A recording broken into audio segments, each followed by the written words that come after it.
We're good to go. Hello, everyone. Thank you for joining our Allianz webinar on marine trends to watch in 2026. Greetings from Paris and from New York and London and Hamburg. We've got a lot to cover today, and I'd like to start with who will be speaking on behalf of the company. My name is Rich Soja. I'm the Global Head of Marine based in New York. We have Captain Rahul Khanna, who is the Global Head of Marine Risk Consulting, also based in New York. Regis Broudin, who is our Claim Manager out of Paris. Marcel Ackermann, who is our Global Head of Cargo and Technical Office Manager out of London. And Justus Heinrich, who is our Global Head of Hull, based out of Hamburg. We're very excited to have this opportunity to really go through the highlights of our Safety and Shipping Review Report. It's an annual publication that we're very proud of. Next slide, please. And it is one of the highlights of the year for us, and what a year it's been in the shipping world. So we're very excited to talk about a few of those topics today. So we'll cover it. We'll cover the agenda in terms of or the review in terms of numbers, in terms of where incidents are coming from. Move on to what's topical on everyone's mind, which is war and geopolitical risk.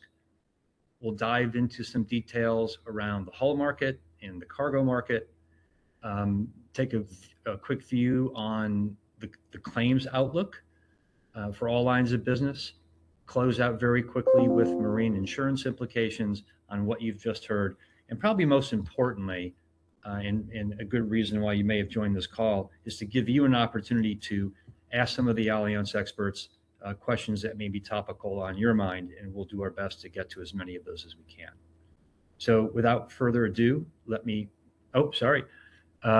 yes, so you can access this report by going to our website or scanning the code in front of you.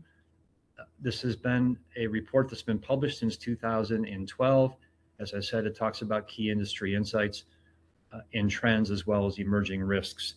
And when I'm traveling around, I do get a lot of comments on this report, whether it be directly from clients, from brokers, from industry colleagues. And so I really encourage you to take a look at the information contained, and we're about to give you a brief summary of it right now. So with that, Captain Rahul, let me hand this off to you.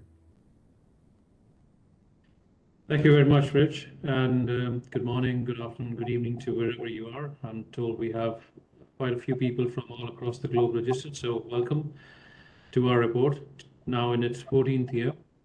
And let's jump into the numbers right away, and then we can discuss a little more trends after this.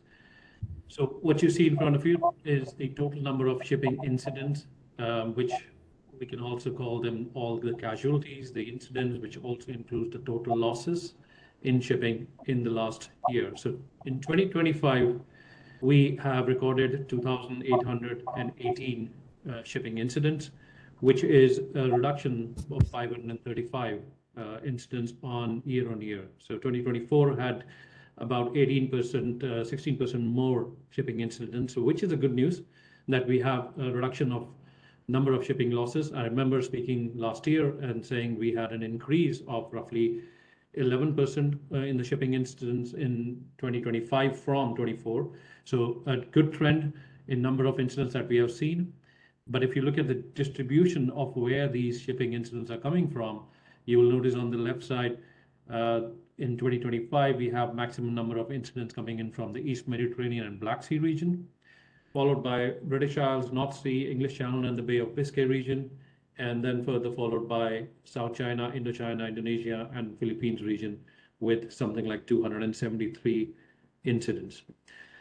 On the right-hand side, the chart displays the top 10 regions of shipping incidents for the last decade that we have seen, and that changes the picture slightly, with the British Isles, North Sea, English Channel, and Bay of Biscay reporting the maximum number of events at 5,953 incidents in the last 10 years, followed by East Mediterranean and Black Sea.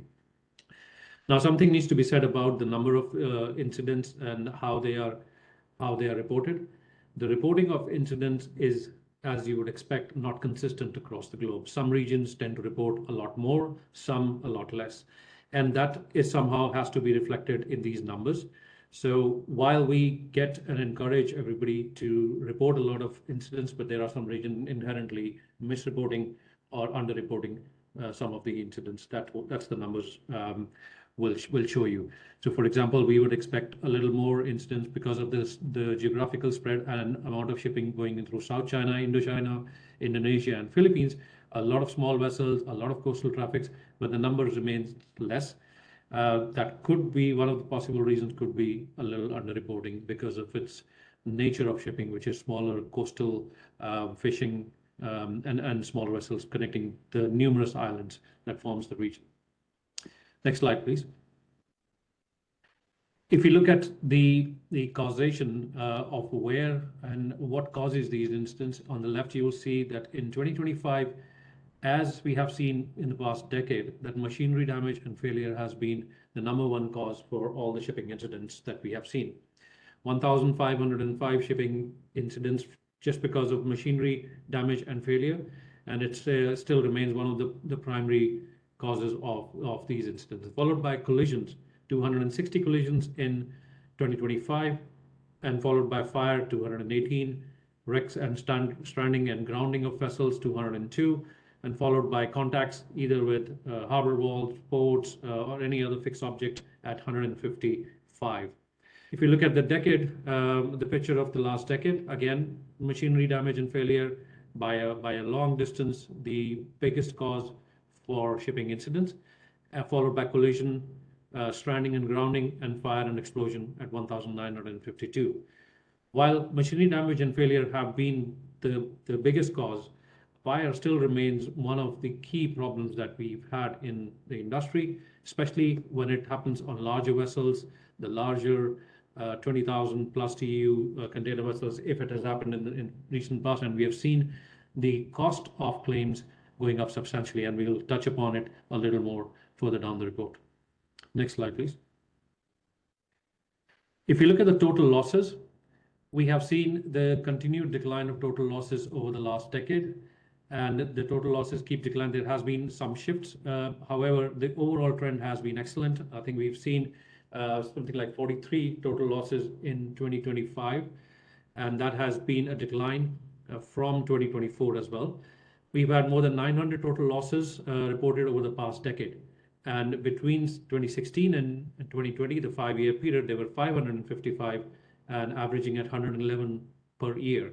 But this number has declined to 350 between the next 5 years, from 2021 to 2025, with an average of 70. So that's a 37% decline comparing the two 5-year periods from 2016 to 2025, which is a great news again. And I think the overall efforts of the shipping industry, whether it's coming from the shipping owners themselves, the classification societies, the insurance industry, the other support industry, and the service industry that has been exceptional in trying to provide support, and of course the regulatory framework that has been strengthened quite a lot over the years. I would credit all these to the excellent results that we have seen. We've also had to adjust some of these numbers this year because of the data that was cleansed by the data cleaning and data enriching exercise that was done by Lloyd's Intelligence that provides us with these data. Of course, so many of these incidents that happen do not become total losses. Could be a substantial period of time between the first reporting of that incident till the time they finally become a total losses. There could be salvage efforts going on. They could be still, the casualty might still be in progress, as we say. But eventually it might take almost up to a year or maybe sometimes even more for it to become total losses. So the numbers do change every year. Next slide, please. If you now look at the total losses distribution by regions, we've consistently had the Indochina, South China as the highest region where we have total losses coming from. We've had 255 total losses across over the years in this region. And that is followed by British Isles, North Sea, English Channel, Bay of Biscay.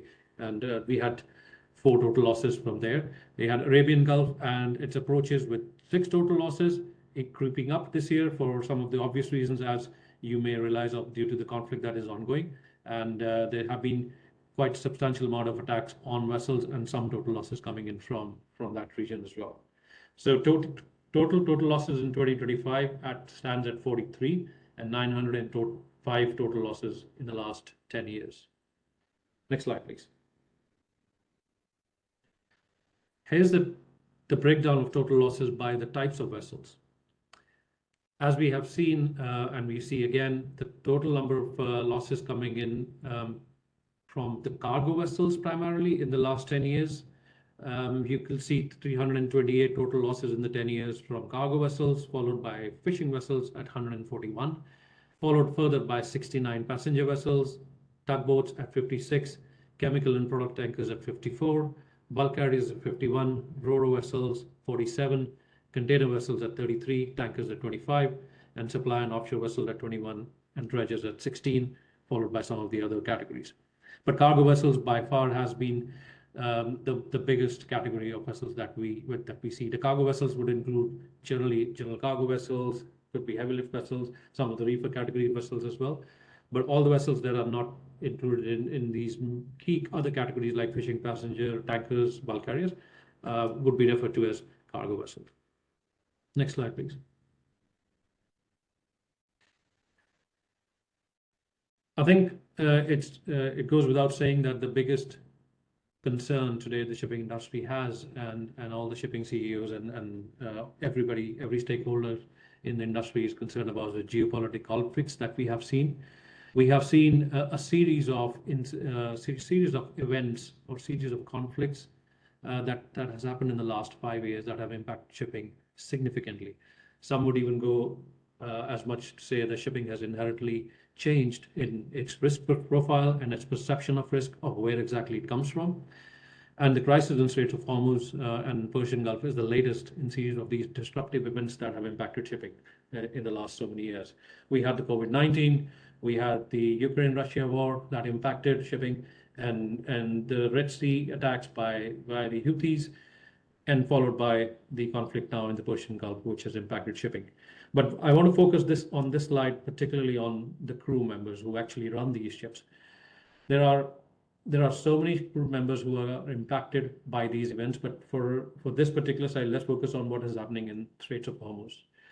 We have something like 1,150 vessels which were stuck in Persian Gulf during the blockade. This is a number that we had calculated based on the peak of the crisis, and something like 20,000 seafarers trapped in the Persian Gulf. Now, you would only have to imagine the conditions in which these seafarers are operating. They are stuck. They are unable to go back home. In many cases, they have been kept on board the vessels for a much longer period of time, because obviously the ships require crew for their maintenance, for operation, and most of the ships are not laid up. They are operating, just waiting for the straits to open and carry on with the operations of the vessel. However, the conditions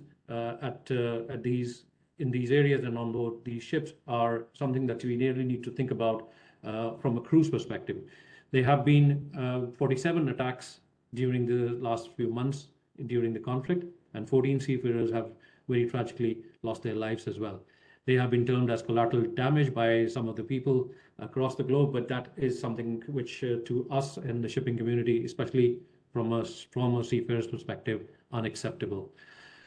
You also have to think a little bit more about the mental condition of the seafarers operating in a conflict zone and not knowing whether your vessel may be the next one to get hit by projectiles, by unmanned vehicles that have been used by different sides in the conflict, is something which creates a huge amount of stress on an already stressful job within the shipping community and within the seafarers on board the vessels. We had the transits through the Strait of Hormuz when the war started were something like 2 to 4, and these were also smaller vessels, typically coastal vessels going through the Straits of Hormuz. But over the period of time, these have fluctuated a little bit depending on how the situation has been. I think off the back of the peace decision or the deal that has been struck between Iran and the United States, the traffic started to increase, last week. We saw something like 30 to 40 vessels transiting Straits of Hormuz on a daily basis. However, there was a further attack on the container vessel. Some of you might remember the Ever Lovely, which again plummeted the numbers back down. Since last 2 days, the traffic has increased again, but the straits and the routes taken by vessels in the Straits of Hormuz are now quite different from the standard traffic separation scheme, which has been there for the last 50 plus years. There are two routes that are being taken. One, the northern route, controlled by Iran and being taken by vessels that have had some sort of an agreement with Iran, passing through the northern route. But a lot of the other vessels are trying to pass through south of the traffic separation scheme, hugging the coast of Oman, where there is apparent protection from the United States. But as we saw, even those vessels have come under attack. So at the moment, confusion and uncertainty reigns between the ship owners, minds trying to figure out what route to take, if at all they want to risk this, because at the end of the day, it's the lives of the crew and the vessel itself that is in harm's way. Next slide, please. I think it is important to look at the global trade and marine choke points across the world, and how do they impact and what is the importance of these choke points across the globe to the global trade. We all know that 90% of global trade is run by and on the ships, so it is extremely important that we understand the trade flow. So if you look at this chart here, and this shows about 9 choke points that the maritime industry or the shipping lanes have, some a lot more important than the others, as we already have seen. So if you look at some of them, the Dover Straits near the English channels carry something like 16% of the share of the global seaborne trade. Turkish Straits, about 5%. We have the Suez Canal at 16%, Panama Canal at 4%, Straits of Gibraltar, again, connecting the Mediterranean Sea to the Atlantic, is 17%. The Bab el-Mandeb Strait, which is the entry point to the Red Sea, has about 16% share of the global trade. Straits of Malacca, i.e. the Singapore Straits, has 21% share of the global sea trade, with Taiwan Straits again at 14%. Now, Straits of Hormuz, while it says 6% of global sea trade, is the only one which probably does not have an alternative. And when I say it, what I mean is, if you take the choke points of Bab el-Mandeb, i.e. the entrance to the Red Sea and Suez Canal, we've seen over the last few years, when the Houthis were attacking vessels in the Red Sea, the vessels were able to take the long route south of the African continent via the Cape of Good Hope.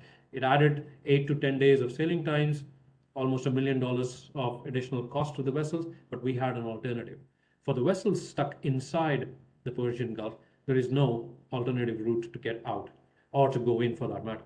So Strait of Hormuz has a slightly special quality, in the sense that you cannot have any alternative. So the vessels that were stuck in there, as we showed in the previous slide, something like over 1,000 vessels, do not have any way of coming out except transiting through Straits of Hormuz. Hence, it creates a special position and special vulnerability to shipping when it comes to Straits of Hormuz. Next slide, please. Our sister organization, Allianz Trade, did a study, a detailed study on global trade and the impact that geopolitics could have, and they came up with a very interesting global choke points score sheet, if you would like. So we have the choke points listed as I explained in the last slide on the left, and then you have the risks associated with them and the severity of these risks divided in 2 categories: the supply chain and supply and demand side, and the disruption side of things. And if you can see clearly the different risks that some of these choke points and straits have, and you would remember the incidents of the Ever Given vessel blocking the Suez Canal 5 years ago, where the global trade had again a massive impact onto the shipping trade. As much as $9 to $10 billion of trade goes through the Suez Canal every year, and once it was blocked, it had a massive flock-on effect. But looking at Straits of Hormuz, the political risk for Straits of Hormuz, as we could all witness now, is very high. And the reason why you would see that the reliability risk of Straits of Hormuz is marked green here is because This report was released before the conflict started. And it's good to remind ourselves that during all the history of shipping and in the shipping in the region of Persian Gulf, Straits of Hormuz was never closed. Even during the Iran-Iraq war, where hundreds of ships were targeted, Straits of Hormuz still was open. This is the first time in history that Straits of Hormuz has been closed. So from a reliability of supply chain and demand perspective, Straits of Hormuz was never an issue. However, I think all the insurance companies and a lot of other companies have always done a realistic disaster scenario or simulation of what happens if Straits of Hormuz was to close. And to be honest, we've all thought this was going to be mostly a theoretical exercise till the time it was not. And the effects are for all of us to see. But this is an interesting slide to understand what risk comes from which choke points. And I think over the last few years, we have seen what the importance of a maritime choke point is to the global supply chain and global trade, because an impact on one can cause a domino effect on a lot of the others. Straits of Hormuz is one example, but of course, if some of you will remember, Panama Canal was unable to transit the number of ships that could normally do because of lack of rainfall in the Panama Canal region. The lakes had so little water due to rainfall that the vessels could not go in because of the draft restriction it has posed, and also the number of vessels going in and out. So we had a climate risk involved in Panama Canal as well. Suez Canal, we've already seen that happen. So the global maritime choke point have suddenly, let me rephrase it, in the last few years have really come up as such an important aspect and impacting global sea trade. And we'll see a little example in the next slide, please.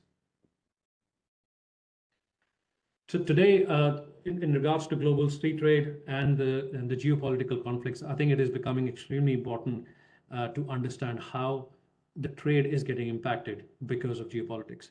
Now, in the similar study I mentioned earlier by Allianz Trade, they've actually done a correlation between the geopolitical alignment between two countries and their bilateral trade, and it has a good correlation between the two. So as two countries start to shift apart in geopolitical alignment, their bilateral trade starts to fall down. And we have seen an upheaval of this in the last few years, some of it because of geopolitical conflicts, but also because of tariffs and regulation and some of the other aspects as well. So the number one issue at the moment, which is in the mind of not only ship owners and cargo operators, but also onto our manufacturing industry and anybody who depends on supply and chain, which pretty much is 90% of the global business, the number one issue is resilience.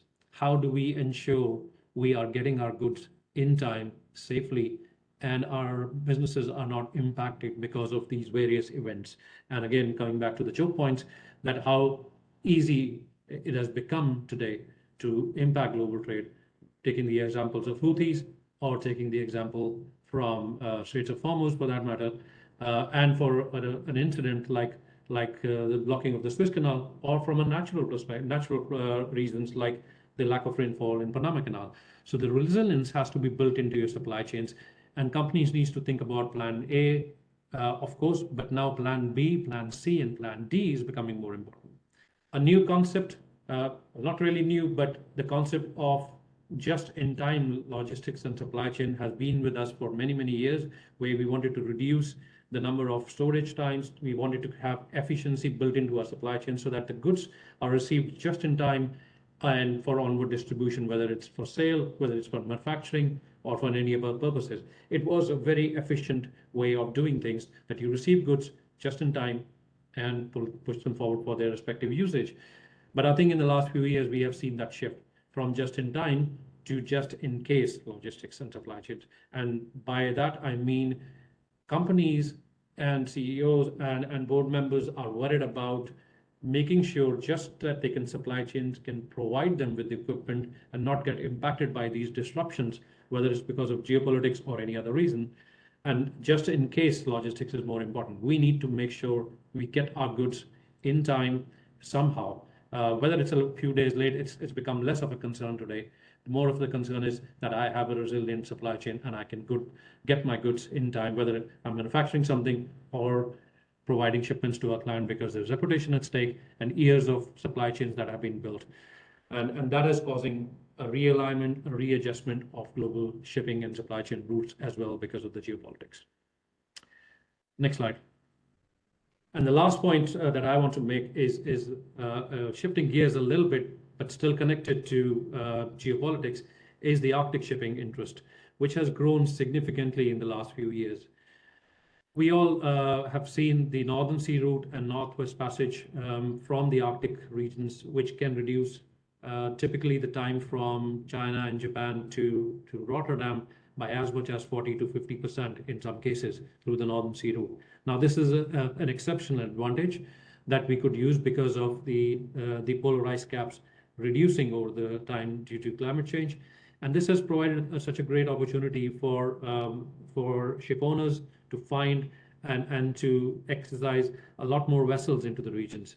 However, this comes with its own problems and own issues, and we have seen shipping incidents inside the Arctic, and the numbers you can see on your slides, with again machinery damage and failure topping the list.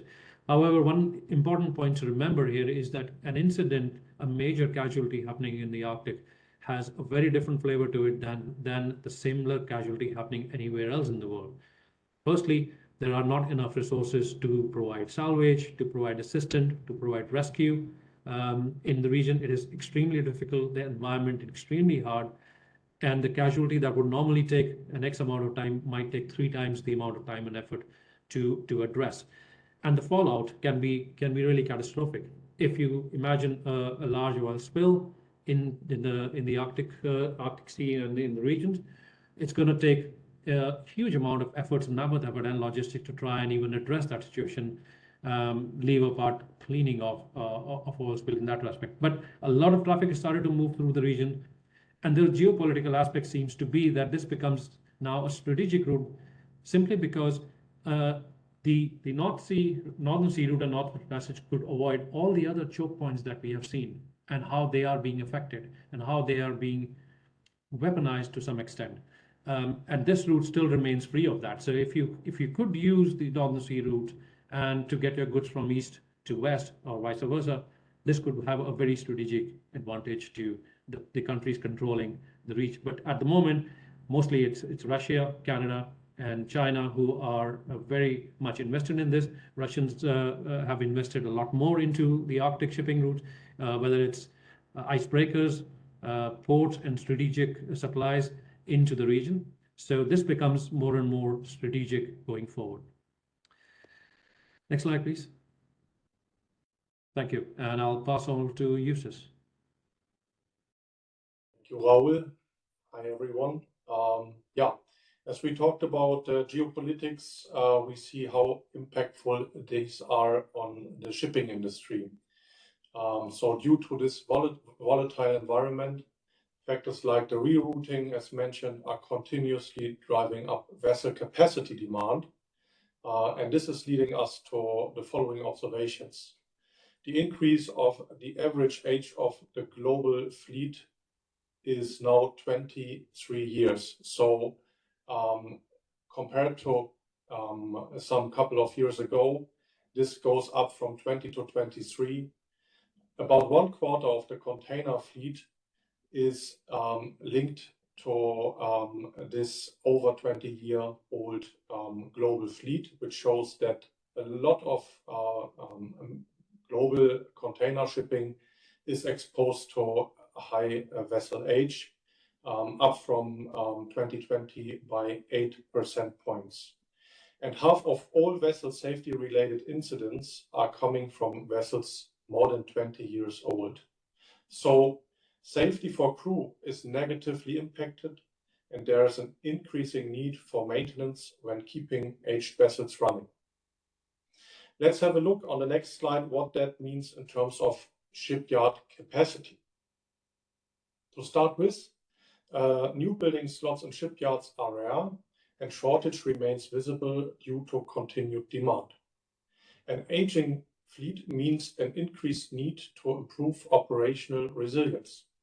Ship owners are reconfiguring their fleets to withstand route disruption, geopolitical uncertainty, and shifting trade patterns. It remains obvious where shipbuilding centers are. we see that on the right side of the charts in Asia, with China, South Korea, and Japan, and market positions are varying by vessel types.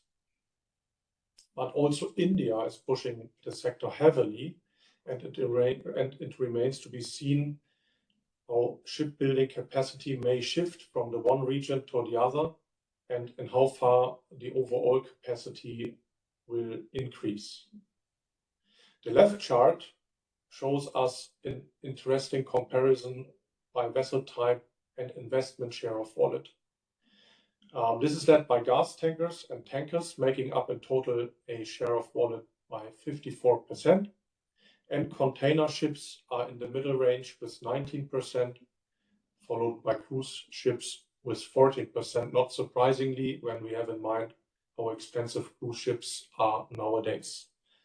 So we can see very well the difference between pure tonnage build, look at the right one, bulkers, leading the categories there, and investment linked to shipbuilding, where we see tankers in front. Next slide, please. So what does all this mean for another headline topic, ESG and carbon footprint? With all the geopolitical sound we just heard, this may be forgotten for some minutes, but it remains high on the radar for all of us. So as always, the shipping sector is adapting quickly, as we see in the uptake of alternative fuels. Regulatory and liability frameworks are not keeping that pace.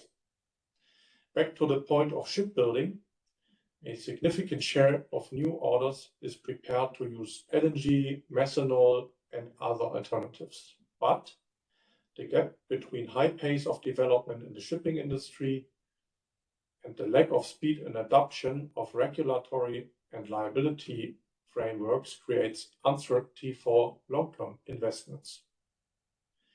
A consideration for the shipping industry and us and as insurers remains, the new fuels offer emission benefits for sure, but same time additional measures in view of safety management, handling of the vessels, and education of crew are required.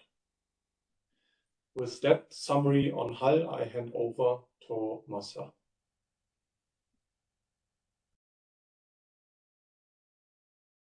Good afternoon, good morning, good evening. Thanks for giving me the opportunity to explain a few points from the Safety and Shipping Report on cargo. Whilst there are many causes that result in cargo losses, I would like to focus on two key areas with increasing trends. First, container ship fires and misdeclared cargo. We recorded over 200 fire incidents on vessels in 2025. This is the second highest annual total of the past decade. A container ship fire now occurs globally approximately every 17 days. And the root cause is misdeclared cargo. Misdeclared and undeclared dangerous goods account for roughly 25% of cargo-related incidents, of which lithium-ion batteries and chemicals are primary culprits. In respect of lithium-ion batteries, lithium-ion battery deployment in 2025 was 6 times higher than 5 years ago, and with demand is due to double again by 2030. What are the consequences? Improper declaration leads to incorrect stowage, which increases the fire risk. And with larger vessels, this has amplified the consequences of these incidents. Fires on megaships can overwhelm crews and can be very challenging to tackle, sometimes forcing the crew to abandon the vessel, which results in, and these fires result in very, very costly general average claims. Cargo owners can face contributions in excess of 50%, as we have seen in the last few years on large container vessel fires. These fires are a threat to seafarers' lives, to the ship, to the cargo, and to the marine environment. And an industry response is needed to improve the situation. As battery use surges, updated safety standards and strict regulations will need to keep pace if this issue is not to continue to challenge the industry even more. Key is that existing regulations are enforced to reduce the risk. Interestingly, the World Shipping Council uses AI, an AI-powered cargo safety program to screen bookings and flag suspicious shipments before they are loaded. This system has already identified thousands of potentially dangerous shipments from incorrectly entering the supply chain. How is this helping no, so we're still on the previous slide, sorry. How is this helping how is the AI helping the World Shipping Council? They use the system to screen container bookings before the cargo is loaded onto the vessels. It identifies shipments that may have been improperly or falsely declared by analyzing the booking data. An example is a shipment that was declared as hand tools. When it was investigated, it turned out to be lithium-ion battery power tools that require special handling due to the fire risk, but were not declared as such. So overall, in order for the industry to tackle this, the rules and regulations need to be strengthened and, importantly, also enforced to keep pace with the increasing exposure from dangerous cargo. And now the next slide, please. The second focus area I would like to speak is theft and the changing landscape. Cargo theft has been rising constantly globally. And in North America alone, we have seen a 20% increase year on year. This is a multi-year upward trend that is likely to continue. In particular, there's been a notable increase in fraudulent documentation claims and false identity claims. Criminals are more organized and shift from conventional and violent theft to the use of technology. Now we see criminal organizations using better intelligence and targeting specific shipments through the use of technology. Sometimes multiple shipments from the same shipper disappear the same day using false identity or fake carriers, making it very, very challenging for shippers or the logistics industry to respond in a timely manner, as the series of theft is often completed before it is discovered. The types of fraudulent tactics that we're observing are fictitious pickups, criminals using false IDs or documents to impersonate carriers, criminals divert cargo without consent, fraudulent freight documents to access or redirect shipments, or cyber-enabled fraud, phishing emails and system exploiting to forge invoices and divert shipments and impersonate legitimate receivers. What we're also seeing is direct correlation between the security deployed and the prevention of thefts. Security measures are very effective to reduce the risk. And depending on the value, we think now real-time monitoring might be required rather than just passive tracking. And the technology has significantly improved and developed, with sensors now being able to alert multiple triggers like the opening of doors, broken seals, light ingress, and route deviations. What is key is that there is a real-time monitoring with regional control centers to take immediate steps and alert authorities. The faster the alert, the more likely it is that the possible recovery of the cargo. And criminals, they continue to explore gaps in security and dig into it. So the multi-year theft trend is likely to continue to evolve, and hence security measures need to adjust to the new future to ensure cargo reaches its destination safely. Thank you. That's the cargo topics.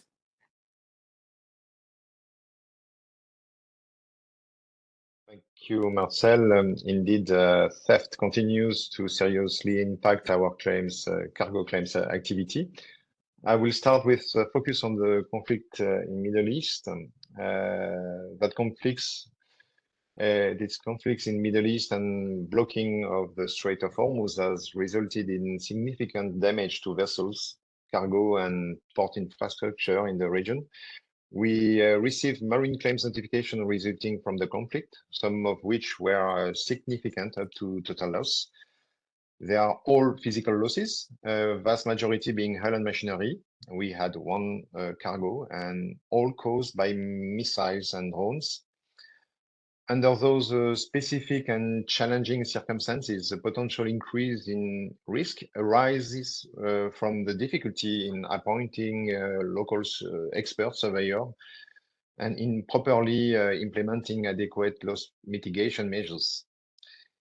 Even if we have still to be prudent, the conflict is about to be resolved and the strait reopened in the near future.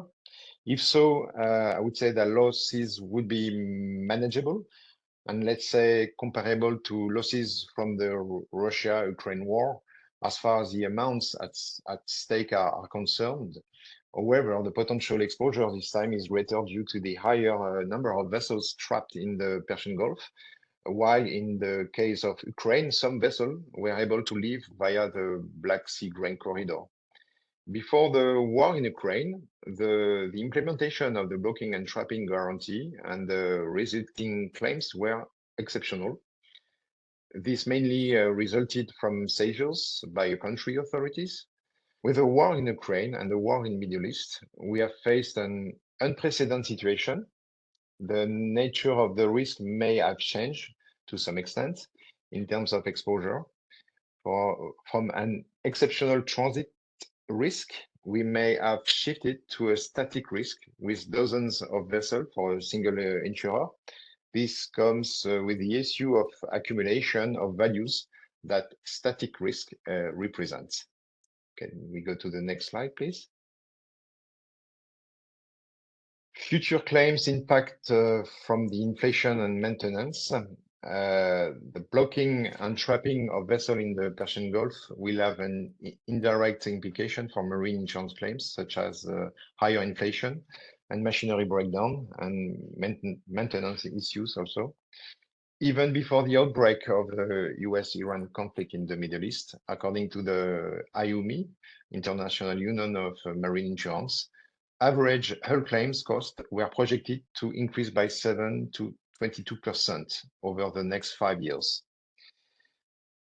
Repair costs remain elevated. Many of the factors driving marine hull and machinery claims inflation in recent years have not gone away, including shortages of skilled labor, long lead times for repairs and spare parts, increased values, high energy and material costs, such as for steel, and limited capacity at shipyards due to high demand for new vessels and retrofitting.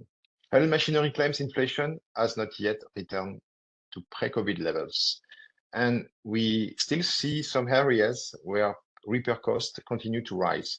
Generally, machinery repair costs have increased significantly due to a global shortage of labor and shortage of quality engineers and technicians, either longer repair periods, travel restrictions, and of course, the global disruption to supply chains and spare parts availability, including engine components such as crankshaft and bearings, for example. This is all the more significant given that engine damage remains the leading cause of loss, as Captain Rahul Khanna highlighted a few minutes ago. Can we move to the next slide, please? The larger the vessel, the larger the loss has been the trend for almost 10 years now. Fire is the never-ending story for the shipping industry. The root causes remain the same. Ships continue to get bigger and are more complex. If there is a fire on board a car carrier or a container ship today, the chances are it will result in a very large loss. Such events can be driven by factors such as the accumulation of cargo values and the cost of salvage. When we see fire on board a large ship, we often see that the crew is quickly overwhelmed and forced to abandon the vessel. By the time appropriate tugs and salvage team arrive, the vessel is often a total loss. This was the case with the total loss of the car carrier Morning Midas, which sank in June last year with around 3,000 vehicles on board, including electric cars. The increased size of vessel is also driving a trend for an increase in general average claim, where the ship owner and cargo interests share losses or expenditure to save the whole venture in and emergency situation. General average claims are typically complex and large. Contribution to cover can be as high as 50% as a maximum, but in general, we see 30%, 35% of cargo values if we accumulate general average cost and salvage cost. GA claims were the exception in the past, but with the increase in large vessel, GA has become both a frequency event and a severity event. Following a fire, collision, or grounding involving a large ship, owners are now quicker to declare GA because they anticipate the potential for large losses due to the size of the vessel and the potentially high cost of salvage. If we consider the typical cases of GA, historical cases like jettison of cargo is not too common anymore. More often, it is for firefighting, tug assistance, salvage, port of refuge. When a large vessel gets into trouble, finding a port of refuge can be indeed problematic. Some recent GA average case in November 25, the container ship 100 Hudson, the contribution rate was 37%, has been 37% for both GA and salvage. We also had the Mary Maersk, again, a fire, and it was in August last year, a GA contribution 15%. Last but not least, the GNS disruption, leading to higher navigation risk. Traditionally, collision and groundings result from human error, master and crew negligence. Now, jamming and spoofing are increasing collision and grounding risks. Disruption to navigation systems adds safety and liability complexity. I will pass now on to Rich. Thank you, Regis. And just to wrap this up, we want to save some time for questions. Well, what did we basically just hear? And the first is that maritime safety continues to improve. You can see that in the numbers, but the overall risk environment is becoming more complex. Captain Rahul went through the geopolitical tensions that are reshaping the risk across global shipping routes.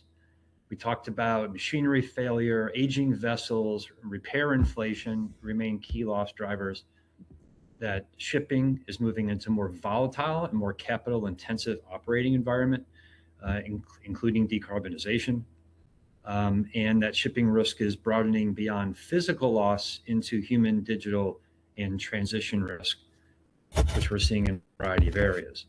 So what does this mean for marine insurance? I think we mentioned that resilience is a key word in supply chain management. I think that's a good word for marine insurance as well. I think the global market, especially in response to the war, has been very resilient and dynamic in that regard. I think what has come through, and certainly what we tried to promote, is the consistency, credibility, and confidence in managing those risks and the resiliency that's needed with global reach, global awareness and knowledge, specialization and underwriting focus, claim sophistication as part of this evolving market, and of course, risk consultation services. So I think both our key trading partners as well as our underwriters and senior management are very committed to getting this right, and Allianz is certainly going to be a long-term player in this market to help support our clients, both current and upcoming. So with that said, and those closing comments, let's open it up to questions.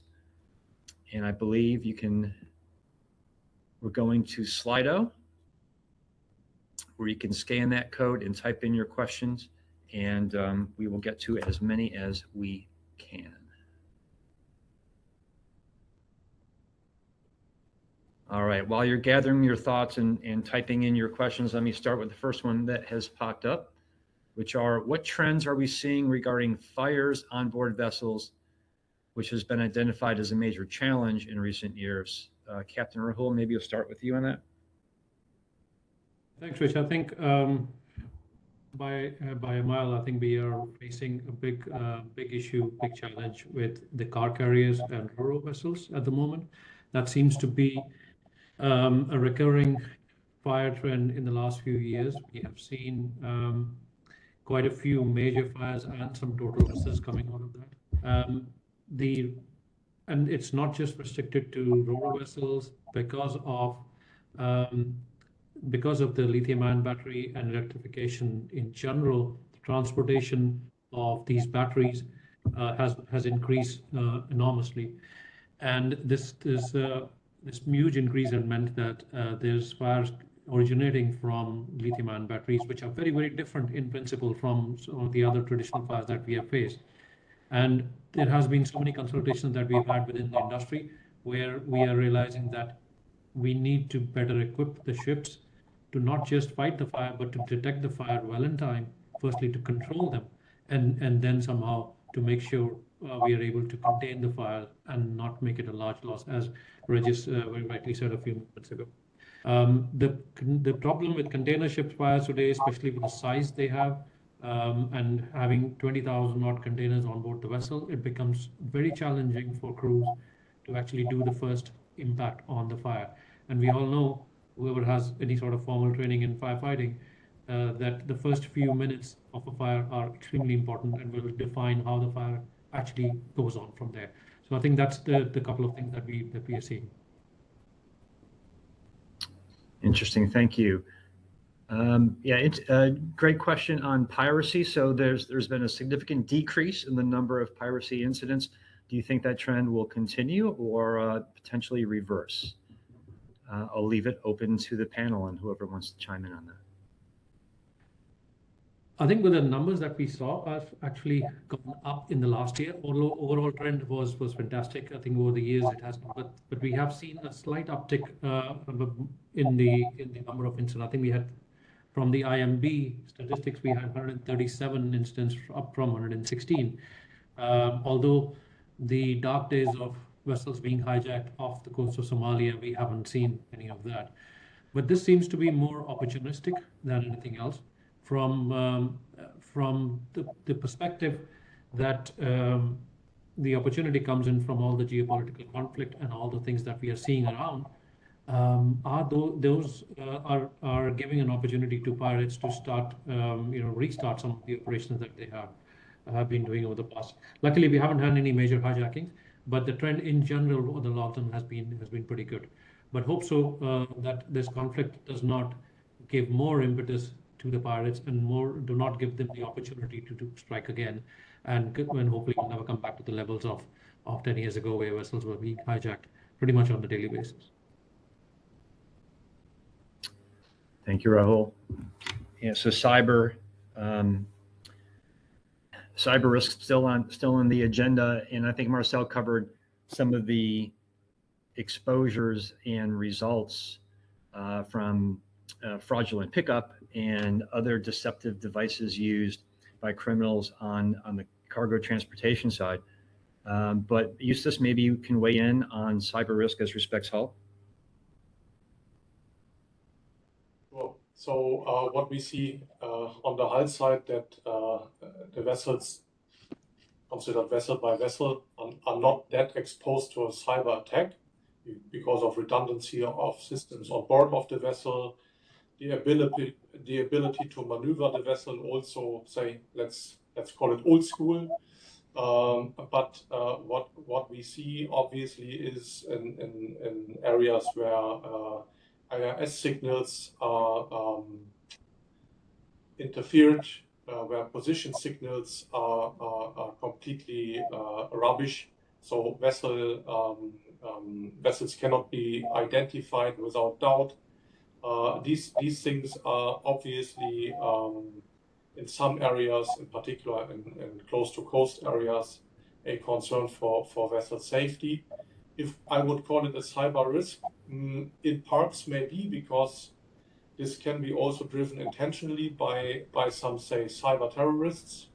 But as we have seen so far, this has not caused any cyber incident. So I wouldn't call a cyber risk as an enhanced risk for marine hull in the normal trade. But it's obviously something where robustness and risk management is needed to not get exposed to that. Thank you. Next question, do you envisage the Strait of Hormuz remaining toll-free in the in the future? Obviously, a sanctions implication here, but anyone on the panel wish to chime in on their thoughts? I think it's an interesting question. There's huge amount of debate on the topic at the moment.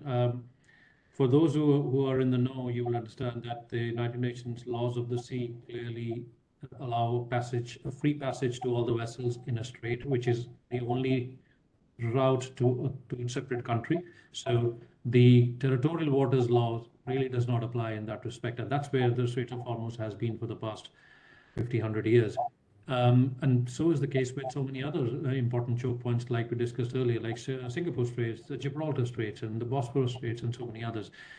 The difficulty of suggestion of having tolls for this means that this will become a precedent, and that may be followed by some of the other straits in the world, and that could be very detrimental from a cost perspective to not just shipping, but down to the last consumers, because the cost of shipping goods across the globe will go up significantly.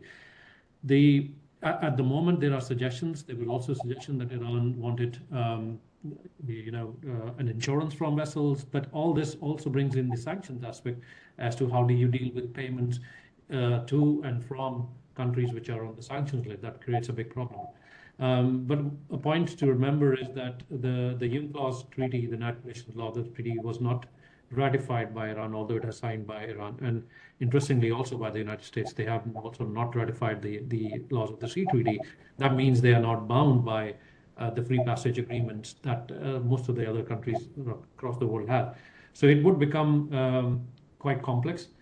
Hopefully, our all hope is that it remains toll-free, but really, it's a crystal ball thing right now. For sure. Thank you.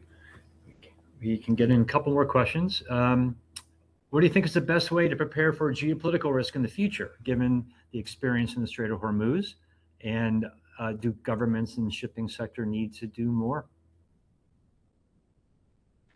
Captain Rahul, I think we're back to you. Okay. Yeah, there's definitely, as I was saying, the buzzword is Plan A being in place for sure, but Plan B and Plan C are becoming much more important. Businesses really need to think about very seriously how they're going to manage their supply chains if a thing like Straits of Hormuz happen. And then now we have, unfortunately, as they say, the cat is out of the bag, that any coastal state could impact global shipping if they are sitting on a major sea route or sea lane. So this needs to be done.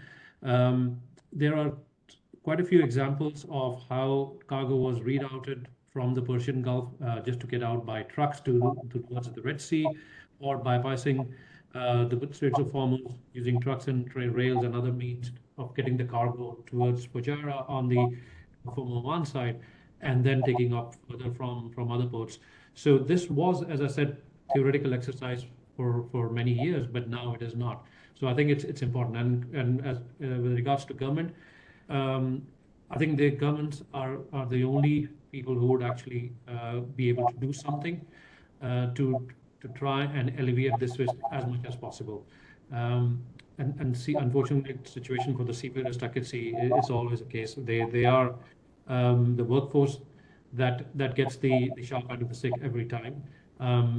I think the plan which IMO came up with together with Iran and Oman to evacuate the seafarers, something like 10,000, 11,000 seafarers, could not proceed because of the attack that was happened on Ever Lovely, the container vessels, after the peace accord was signed. So unfortunately, the answer is there's a lot more uncertainty than anything else. Yeah, I agree. And we are at time. I'll tackle the top one, which is how is Allianz using AI to mitigate some of these concerns brought up. Some of you may have seen a few articles recently about Allianz being voted the #1 insurer in terms of adoption of AI and its utilization within the organization, and the leadership that we've shown in that regard.